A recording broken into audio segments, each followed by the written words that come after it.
দীপক বাবুর সঙ্গে আমরা দেখা করেছি। দীপক বর্মন বাবু আমরা গুরুত্ব দিয়ে তুলে ধরেছিলাম, সেগুলো আমি ছোট্ট করে রাখছি। অনেকগুলো পয়েন্ট নিয়ে কথা হয়েছে, তো সেগুলোর ফিডব্যাক দেওয়ার আগে আমি বলবো যে একটা বিষয় আমরা তাকে অভিনন্দন বিশেষভাবে জানাচ্ছি এজন্যই যে বিগত সরকারের সময় আমরা শিক্ষামন্ত্রীর সঙ্গে দেখা করার বহুবার আবেদন জানিয়ে কোনো সাড়া পাইনি। এখানে আমরা তাকে আবেদন জানানোর পর আমরা সাড়া পেয়েছি এবং তিনি দীর্ঘ সময় ধরে আমাদের কথা শুনেছেন, নোট করেছেন, আন্ডারলাইন করেছেন, যেগুলো গুরুত্বপূর্ণ সেগুলোকে তিনি গুরুত্ব দিয়ে দেখবেনও বলেছেন। তো এখানে আমি প্রথমে বলবো যে পয়েন্টটা আমরা তুলে ধরেছি একটা ট্রান্সফার সংক্রান্ত বিষয়, আরেকটা হচ্ছে সার্বিক বিষয় নিয়ে শিক্ষার সার্বিক উন্নয়নের বিষয়টা নিয়ে সামগ্রিকভাবে আমাদের কথা হয়েছে। তিনি বলেছেন যে এই ব্যাপারগুলো দেখা হবে গুরুত্ব দিয়ে। আমি সেগুলো আর পুঙ্খানুপুঙ্খ জায়গায় যাচ্ছি না, তারা উদ্যোগ নেবেন বলেছেন এই বিষয়ে। এবং আমরা গুরুত্ব দিয়ে যে বিষয়টা নিয়ে দীর্ঘদিন আইনি লড়াই এবং যা আমরা যে লড়াইটা চালাচ্ছি আন্দোলনের জায়গাতে, যে ডব্লিউবিএইচএসের ব্যাপারটা তাকে আমি আগেও এই ব্যাপারটা জানিয়েছিলাম হোয়াটসঅ্যাপে, তিনি দেখেছেন। ফলে আজকে তিনি বললেন যে এই ব্যাপারটা আমি ভালোভাবে জানি, এই ব্যাপারটা দেখছি। ফলে এটা নিয়ে বিস্তারিত হয়তো আজকে কথা হয়নি, কিন্তু এই ব্যাপারটা তিনি অবগত এবং পরবর্তী ক্ষেত্রে এই ব্যাপারটা নিয়ে আরও আলোচনার অবকাশ রয়েছে, আমাদের আলোচনা চালিয়ে যেতে হবে। সে ব্যাপারটাও আমাদের কিন্তু এই বিষয়টা আমরা রাখলাম সকলের অবগতির জন্য। আর এরপর যে বিষয়টি গুরুত্ব দিয়ে আমরা রাখি যে 2016 সালের যে শিক্ষাকর্মীদের তাদের যোগ্য যারা তাদের যে চাকরি আজকে চলে গেছে অনেকের, এবং আজকে এই যে 31 তারিখ পর্যন্ত তাদের বেতন চালু রয়েছে, শিক্ষাকর্মীদের কোনো বেতন নেই, এই বিষয়টা গুরুত্ব দিয়ে তুলে ধরা হয়েছে। তিনি এই ব্যাপারে বলেছেন যে আইনি বিষয়টা যেভাবে যেমন আছে তার ভিত্তিতে আমরা চলতে বাধ্য ইত্যাদি। আমরা বললাম যে শুধু তা নয়, সরকারের পক্ষ থেকেও আপনাদের করণীয় বিষয় রয়েছে, সেই ব্যাপারটা তিনি বলছেন যে এটা নিয়ে যথেষ্ট যা করা যায় সেগুলো ভাবা হচ্ছে। ফলে সবটা এখনই বলা যাচ্ছে না, কিন্তু এই ব্যাপার নিয়ে তারা ভাবছেন কী করা যায় না করা যায়। এ ব্যাপারটা তুলে ধরেছি আমরা। টেট সমস্যার বিষয়টা, টেট সমস্যার ব্যাপারটা তুলে ধরার জন্য তিনি বলেছেন যে আমাদের জায়গা থেকে বিশেষ কিছু করার নেই। আমি বললাম নিশ্চয়ই আপনাদেরও আছে, যেমন হাই স্কুলগুলোর ক্ষেত্রে নর্মাল সেকশন, সেই নর্মাল সেকশনের ক্ষেত্রে কারা কারা টেট দেবেন, এই কী ব্যাপার রয়েছে সেটা তো আপনাদেরও ক্ল্যারিফিকেশন দিতে হবে। বলছে এটুকু বললেন তিনি আশ্বস্ত থাকুন যারা নর্মাল সেকশনে তাদের এতটা উদ্বিগ্ন হওয়ার কারণ নেই, একটা ইঙ্গিতে তিনি এই কথাটা বললেন। তো যাই হোক, সেটা তো ইঙ্গিতে বললেও হবে না, বাস্তবে যে জায়গাটা দরকার তার জন্য সরকারের যে নোটিফিকেশান ইত্যাদি তার অবস্থান, এবং কেন্দ্রকে তিনি বলেছেন যে এটা নিয়ে আমরা জানাবো, কথা দিচ্ছি কেন্দ্রকেও তারা জানাবেন, এ কথাটা দিয়েছেন। আচ্ছা, পার্শ্ব শিক্ষকদের ব্যাপারটা বলছি যে পার্শ্ব শিক্ষকদের যে আমরা বলেছিলাম বা অন্যান্য চুক্তিভিত্তিক কর্মীদের তাদের যে একটা বেতন কাঠামো, বলছি যে এটা ভাবা হচ্ছে, এটা দেখা হবে গুরুত্ব দিয়ে। তারপরে আমরা যে বিষয়টা তুলে ধরেছিলাম সেটা হচ্ছে ছাত্র সংখ্যার হ্রাসের জন্য বিদ্যালয়গুলো যে অনেক বন্ধ মুখে যাচ্ছে, সেগুলো যাতে যথাযথভাবে সেগুলোকে গড়ে তোলা যায়, সেগুলো যেগুলো সম্ভাবনাময় স্কুলগুলো রয়েছে সেগুলোর দিকে তারা তাকাবেন তিনি বলেছেন। আচ্ছা, উচ্চ মাধ্যমিক শিক্ষা ব্যবস্থার ক্ষেত্রে আমরা যেটা বলেছিলাম যে সেমিস্টার কথা তুলে দেওয়ার কথা বলেছিলাম, দাবি জানিয়েছিলাম, তিনি বলেছেন যে এই ব্যাপারটা ভাবা হচ্ছে, আমরা দেখছি সেমিস্টার কথা তুলে দেওয়ার কথাও ভাবছি। তাহলে এই জায়গাগুলো বলা হয়েছে, এবং একাদশ এবং দ্বাদশ শ্রেণীর যে ফলাফলের ভিত্তিতে যাতে উচ্চ মাধ্যমিক ফল প্রকাশিত হয় সে ব্যাপারটাও কিন্তু তুলে ধরা হয়েছে। আর শিক্ষার গুণগত মানের ব্যাপারটা তো আমরা বলেছি, এবং অবাধ প্রমোশনের নীতি তিনি বললেন এটা কেন্দ্রীয় নীতি, ফলে সেটা আমরা চট করে করতে পারছি না, কিন্তু এই ব্যাপারটা আমরাও দাবি হিসেবে রেখেছি। আর বদলি নীতির সংস্কারের ব্যাপারটা আমি আলাদাভাবে বলবো, সেটা একটু পরে বলছি। আর বিদ্যালয়ে যে গণতান্ত্রিক ব্যবস্থা চালু হওয়ার ব্যাপারে যাতে মধ্যশিক্ষা পর্ষদে শিক্ষকদের যে প্রতিনিধি, শিক্ষাকর্মীদের যে প্রতিনিধি সেটা যাতে থাকে, সেই জায়গাটাও আমরা বলেছি যে নির্বাচন প্রক্রিয়া যাতে ফিরে আসে। এবং আমরা যেটা তুলে ধরেছি যে আর্থিক সাহায্য মেটানোর ব্যাপারে কম্পোজিট গ্র্যান্টের পরিমাণ বাড়ানোর কথা আমরা তুলে ধরেছি। যে ডিজিটাল সহায়তা সংক্রান্ত যে পুনর্বিবেচনা অর্থাৎ ট্যাব প্রদানের ব্যাপারটা আমরা বলেছি স্টুডেন্টদের ট্যাব দেওয়া হোক, কিন্তু সেটা কলেজ লেভেলে দেওয়া হোক, কিন্তু কোনোভাবেই এই স্কুল লেভেলে এই ট্যাব দেওয়াটা বন্ধ করুন। এটাও তিনি বলছেন যে ঠিক আছে, এটা নিয়ে আমরা দেখছি কী করা যায়। এবং ছুটি সংক্রান্ত বিষয়টা আমরা বলেছি যে 85 দিনের ছুটি আপনারা ফিরিয়ে আনুন, এবং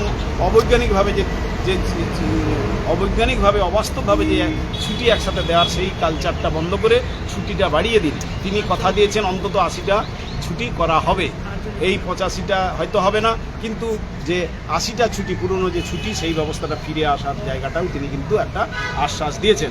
আচ্ছা, সারপ্লাস বদলির ব্যাপারটা আমরা বলেছি, সারপ্লাস ব্যাপারে যা নীতি নির্ধারণের ব্যাপারগুলো সেগুলো যাতে এই ব্যাপারটাতে বলার ভিত্তিতে তিনি যেটা বলেছেন যে উচ্চ মাধ্যমিক স্তরের কথা আমরা বললাম যে এক একটা স্কুল নর্মাল সেকশনের টিচাররাই কিন্তু উচ্চ মাধ্যমিক সেকশন চালিয়ে নিয়ে যাচ্ছে, তাহলে সেটা বলছে তিনি কথা দিয়েছেন যে উচ্চ মাধ্যমিকের যে সাবজেক্টগুলো চালু আছে সে ব্যাপারটাকে গুরুত্ব দিয়ে দেখা হবে, কোনোভাবেই নর্মাল সেকশন থেকে সেই সব টিচারদেরকে তুলে নেওয়া হবে না, এ কথাটা কিন্তু তিনি গুরুত্ব দিয়ে বলেছেন। তো স্যার আর বাকি যে গ্রুপ সি গ্রুপ ডির যে স্কেল নির্ধারণের বিষয়টা আমরা বলেছিলাম যে হায়ার স্কেল তাদের দেওয়া হোক, সে ব্যাপারটাও তিনি বলেছেন যে এটা ফিনান্সকে জানানোর ব্যাপার বা পে কমিশন যে আসছে সেখানে এই ব্যাপারটা গুরুত্ব দিয়ে রাখার কথা তিনি বলেছেন গ্রুপ সি গ্রুপ ডির ব্যাপারে। মেডিকেল লিভ বৃদ্ধি এবং আনলিভের ব্যাপারটা তিনি এই ব্যাপারটা আনলিভটাকে এখনও পর্যন্ত কোনো মান্যতা দিতে চাইছেন না, মেডিকেল লিভের ব্যাপারটাও তিনি এখনও এই ব্যাপারে মান্যতা দেননি আমাদের যুক্তির জায়গায়। আর বেতন এবং টিজিটি স্কেলের কথা বলেছিলাম আমরা যে পিজিটি টিজিটি এবং পিআরটি প্রাইমারি যে এর যে সর্বভারতীয় স্কেল যেভাবে বঞ্চিত গ্র্যাজুয়েট টিচাররা এই ব্যাপারটাও গুরুত্ব দিয়ে রাখা হয়েছিল, তাই তিনি বললেন যে এই ব্যাপারটা আপনারাও পে কমিশনে বা ফিনান্সে ইত্যাদি এই জায়গাগুলোতে এগুলো তুলে ধরুন, গুরুত্ব দিয়ে এ ব্যাপারটা তিনি নজরে নিয়েছেন, কিন্তু এ ব্যাপারটা আমাদেরকেও আলাদাভাবে জানাতে বলেছেন। আর জুনিয়র হাই স্কুলের তো সমস্যা আমরা বলেছি, জুনিয়র হাই স্কুলের যারা পিজি ক্যাটাগরির আছে তাদেরকে যাতে এইচএস যে স্কুলে তাকে ট্রান্সফার করা হয় সে ব্যাপারটাও তিনি বলছেন এটা ঠিক আছে, এটা আমরা কিন্তু ভাবছি, এই ব্যাপারটা তিনি বলেছেন। আচ্ছা, লাইব্রেরির নিয়োগের কথাও বলেছি, প্রধান শিক্ষক নিয়োগের ব্যাপারটাও তিনি কিন্তু গুরুত্ব দিয়ে ভাবছেন যাতে বিদ্যালয়গুলোতে শূন্য পদে প্রধান শিক্ষক নিয়োগ করার ব্যাপারটা করা হয়। আর বিদ্যালয়ের বিভিন্ন নৈশ প্রহরী, গেট রক্ষী, হোস্টেল সুপার, ঝাড়ুদার এই ব্যাপারটা তিনি নোট করেছেন, বলছে যে হ্যাঁ এগুলো তো নেই, কোনোদিনই ছিল না, এগুলো দেখতে হবে, এটা চট করে এক্ষুনি হবে না, কিন্তু তিনি গুরুত্ব দিয়ে ব্যাপারটা শুনেছেন এই ব্যাপারটা। আর শিক্ষা বহির্ভূত কাজের ব্যাপারটাও আমরা তুলে ধরেছি, সে ব্যাপারেও কিন্তু যে শিক্ষকদের গুরুত্বের দায়িত্বের কথা বলেছেন ঠিকই, আমরা বললাম দায়িত্ব নিশ্চয়ই সেগুলোর জন্য যা কিছু করার সেগুলো নিশ্চয়ই আমাদের করতে হবে, কিন্তু আবার পাশাপাশি শিক্ষা বহির্ভূত যে কাজগুলো তাদের উপর চাপিয়ে দেওয়া হচ্ছে এবং গৌণ করে দেওয়া হচ্ছে তাদের পাঠদানের কাজটা, সেটা যাতে না হয় সে ব্যাপারটা আমরা দেখার কথা বলেছি। এবং পর্ষদে যে মধ্যশিক্ষা পর্ষদে গণতান্ত্রিক পদ্ধতিতে যে প্রতিনিধি নির্বাচনের যে জায়গাটা বিগত সরকার যেটাকে স্টপ করে দিয়েছিল সেটা যাতে হয় তিনি সেটাও আমরা তুলে ধরেছি। আর ই সার্ভিস বুক ব্যাপারটা এটাও বলেছি, এটাও তিনি দেখবেন বলেছেন, আন্ডারলাইন করেছেন। দীক্ষা কোর্সের কথা বলেছিলাম যে রিজিওনাল ল্যাঙ্গুয়েজে নয় কেন, তিনি বলেছেন এটা আমরা করছি, এটা ভাবছি এবং এটা করা হবে বলে কথা দিয়েছেন। আর সেন্সাস ডিউটির কথা অত্যন্ত গুরুত্বপূর্ণ, এটা আমরা জোরালোভাবে বলি যে সেন্সাস ডিউটি আপনারা শিক্ষকদের দেবেন কেন, আর যদি দেন বাধ্য হয়ে তাহলে তাদেরকে অন ডিউটি কেন দেওয়া হবে না, তিনি কথা দিয়েছেন যে এ ব্যাপারে আমরা অন ডিউটি দেবো, যেটা আগে তিনি আমরা জানি সোশ্যাল মিডিয়াতে বা তার বক্তব্য দেখেছিলাম যে দেওয়া হবে না বলে, কিন্তু আজকে তিনি কিন্তু বলেছেন যে যে এই সেন্সাস ডিউটিতে যারা রয়েছেন তাদের অন ডিউটি দেওয়ার ব্যাপারটা কিন্তু ভাবা হবে। লস্ট ইনক্রিমেন্টের ব্যাপারটা আমরা বলেছি, অনেক টিচার লস্ট ইনক্রিমেন্ট রয়েছে, তাদের ইনক্রিমেন্ট তারা পাননি, সে ব্যাপারে তিনি কিন্তু স্পষ্ট কিছু বলেননি, কিন্তু আমরা দাবিটা রেখেছি। আরেকটা ব্যাপার 18 বছরের যে বেনিফিট, বিভিন্ন স্কুলের শিক্ষকরা তারা কিন্তু 18 বছরের বেনিফিট থেকে বঞ্চিত হচ্ছে প্রধান শিক্ষকদের বিভিন্ন গাফিলতির কারণে, সে ব্যাপারগুলো তিনি যে স্পেসিফিক কিছু কোথাও কিছু হলে সেটা জানাতে তিনি বলেছেন। এবারে আমি ট্রান্সফার সংক্রান্ত ব্যাপারটা গুরুত্ব দিয়ে একটু রাখি, যে সারপ্লাস ট্রান্সফারের কথা আমি আগেও রেখেছি, সে ব্যাপারটা গুরুত্ব দিয়ে আমরা তুলে ধরেছি, যেটা আগে আমি বললাম সারপ্লাস ট্রান্সফারের ব্যাপারে আমরা যেটা বলেছি যে দূরত্বকে প্রাধান্য দিতে হবে, এটা শিক্ষাকর্মীদের নিজের জেলায় যাতে সর্বাধিক গুরুত্ব দিয়ে তাদেরকে নিজের জেলায় ট্রান্সফার করা হয় সেটা যাতে নিশ্চিত করা হয় সে ব্যাপারটা তুলে ধরেছি আমরা। আর উচ্চশ্রী পোর্টাল আপডেট করার ব্যাপার, এখনও পর্যন্ত উচ্চশ্রী পোর্টাল আপডেট না হওয়ার ফলে প্রত্যেকে তার জায়গা খুঁজে পাচ্ছেন না, অনেকে স্কুল পাচ্ছেন না, এইসব ব্যাপারে তিনি বললেন যে না এটা করে দেওয়া হবে, আপডেট করে দেওয়ার কাজ চলছে, এটা করে দেওয়া হবে। আর বাকি যেটা আমরা তুলে ধরেছিলাম যেটা হচ্ছে সেকশন সমস্যার সমাধানে নর্মাল সেকশনের পিজি যারা রয়েছেন তাদেরকে যা জুনিয়র স্কুলে বিশেষ করে জুনিয়র স্কুলের যাতে পিজি ক্যাটাগরি তাদেরকে যাতে এইচএস সেকশানে বদলি করা হয়, আবার যেখানে নর্মাল সেকশন রয়েছে তাদেরকে যাতে এইচএস সেকশানে বদলি করা হয় সে ব্যাপারটাও কিন্তু তিনি গুরুত্ব দিয়ে দেখবেন বলেছেন। আর সিঙ্গেল টিচারের ব্যাপারটা বলেছি আমরা, সিঙ্গেল টিচার যারা রয়েছেন তাদের কিন্তু কোনোভাবেই কিন্তু তারা নিয়োগ কী বলে ট্রান্সফার পাচ্ছে না, সেই ট্রান্সফারের ব্যাপারটাও কিন্তু গুরুত্ব দিয়ে দেখার আমরা দাবি জোরালোভাবে রেখেছি। আর 16 সালে যারা রিজয়েনিং তাদের ক্ষেত্রে যেন 5 বছরের যে এই সিলিংটা যাতে না থাকে ট্রান্সফারের ক্ষেত্রে, সেটা আমরা গুরুত্ব দিয়ে তুলে ধরেছি। প্রাথমিক এবং জুনিয়র স্কুলের শিক্ষাকর্মীদের ট্রান্সফারের ক্ষেত্রে জটিলতা দূর করে যাতে বদলি সুযোগ হয় সেই ব্যাপারটা আমরা বলেছি। বায়োলজিক্যাল এজের ব্যাপারটা আমরা বলেছিলাম, তিনি এ ব্যাপারে বলছেন যে বায়োলজিক্যাল এজটা কিন্তু অনেকগুলো দিক দিয়ে তিনি যুক্তি দেখিয়েছেন এবং সেটাকেই তিনি তার রাখার পক্ষপাতী। আমরা অনেকগুলো বিষয় বলেছিলাম, কিন্তু এই ব্যাপারটাতে তিনি কিন্তু বায়োলজিক্যাল এজের ব্যাপারটা বলেছেন। কিন্তু কোনো ক্ষেত্রে যদি দেখা যায় এই যে সেকশন ক্ষতিগ্রস্ত হচ্ছে, সেখানে কিন্তু সাবজেক্টকে গুরুত্ব দেবেন, এভাবে বলেছেন। আর মেডিকেল গ্রাউন্ডের ক্ষেত্রে আমরা বলেছিলাম যে নিউরো এবং অটিজম, তিনি বলছেন কি এই ব্যাপারগুলো নেই, তার ফলে অনেকে মেডিকেল গ্রাউন্ডে সুযোগ পাচ্ছেন না। তিনি বললেন কি এই ব্যাপারটা কি নেই আদৌ? আমরা বললাম যে না নেই। তখন বলছেন ঠিক আছে, নিউরো ব্যাপারটা একটু গোলমেলে আছে, তবুও আমরা দেখব, কিন্তু অটিজমটাকে অবশ্যই রাখা যায়, এই ব্যাপারটা আমরা ইনক্লুড করব।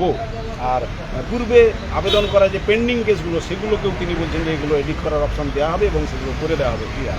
আর আরেকটি গুরুত্বপূর্ণ কথা, আমরা যেটা বহুদিন একদম প্রথম থেকে আমরা এই দাবিটা করেছিলাম যে মিউচুয়াল ট্রান্সফার 2-এর বেশি অধিক জনের মধ্যে যাতে হয়, এর দাবিটা কিন্তু শিক্ষামন্ত্রী আজকে বলেছেন যে আমরা এটা করব।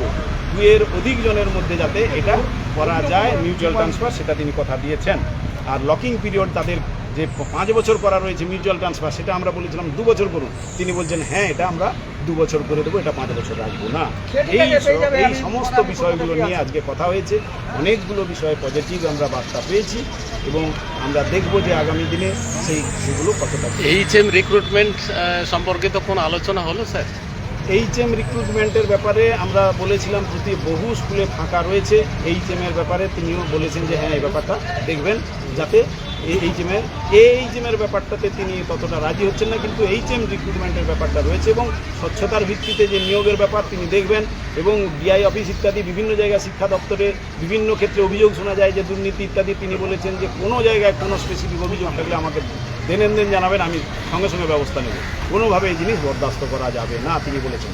আর সিলেবাস ইত্যাদি বিষয় নিয়ে আমাদের লিখিত প্রস্তাব যেগুলো তারা বলছে পাঠানো চাওয়া হবে, সেগুলো আমরা দিতে পারবো সেই সুযোগ। এবং আমরা বলেছি যে বিভিন্ন বিষয় নিয়ে সিদ্ধান্ত নেওয়ার আগে শিক্ষক সংগঠন বা শিক্ষাকর্মী তাদেরকে নিয়ে যাতে একত্রিতভাবে সিদ্ধান্ত নেওয়া যায়, সেটা যাতে দেখা হয় আমরা আবেদন জানিয়েছি।